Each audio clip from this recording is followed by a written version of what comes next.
Aman Good Sinha, evening, we've welcome and we've all gone through what the Supreme Court said, the very scathing comments, observations made by the Honorable CJI. But as our colleague in Kolkata has just pointed out, there is definitely a sense of fear, and also there is a question of trust. Judicial officers may be doing their duty, but they are not feeling very, if I may say, secure and confident anymore. Your comments on the SC's observations made on Kaliachak and the subsequent situation. Smita ji, what happened in West Bengal was not merely a breakdown of law and order machinery, but it was a complete constitutional outrage. And Supreme Court order very aptly records it. If you just quickly see the para 9 of the order, I'll read out the relevant part. It very clearly says that the incident took place yesterday is a brazen attempt not only to browbeat judicial officers, but also amounts to a challenge to authority of this court. The incident certainly cannot be construed as a routine occurrence. Therefore, this was pre-planned, deliberate. Goes on to say, ex facie appears to be a calculated, well-planned and deliberate act intended to demoralize the judicial officers and obstruct the ongoing process of adjudication of objections in the remaining SIR cases. Yes. And then it adds that it attempts to create a climate of psychological fear in the minds of judicial officers who are discharging their duties.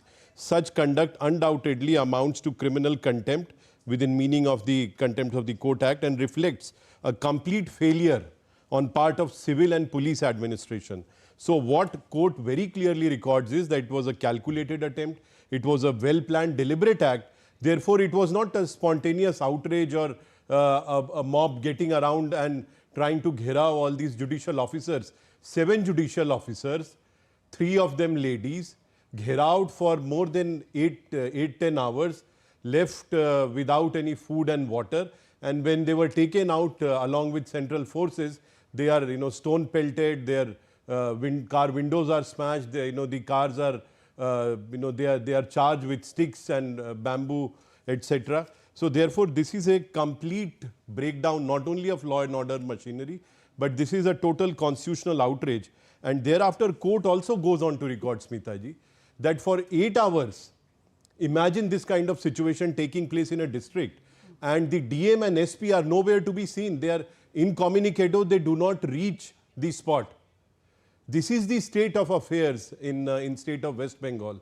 And thereafter, when Chief Justice of India himself has to become a crisis manager in order to troubleshoot and restore the situation to its normality, ensure safety and security of these judicial officers, that means that West Bengal administration was totally missing and absent. That is also reflected in the order sheet when the Supreme Court records that the Election Commission will requisition additional central forces. The investigation has been given to NIA or CBI to be conducted to central agencies and central forces, clearly goes on to underscore the point that there is no trust left even by the Supreme Court in the state and police administration, which is being supervised by the state of West Bengal CM Mamata Banerjee.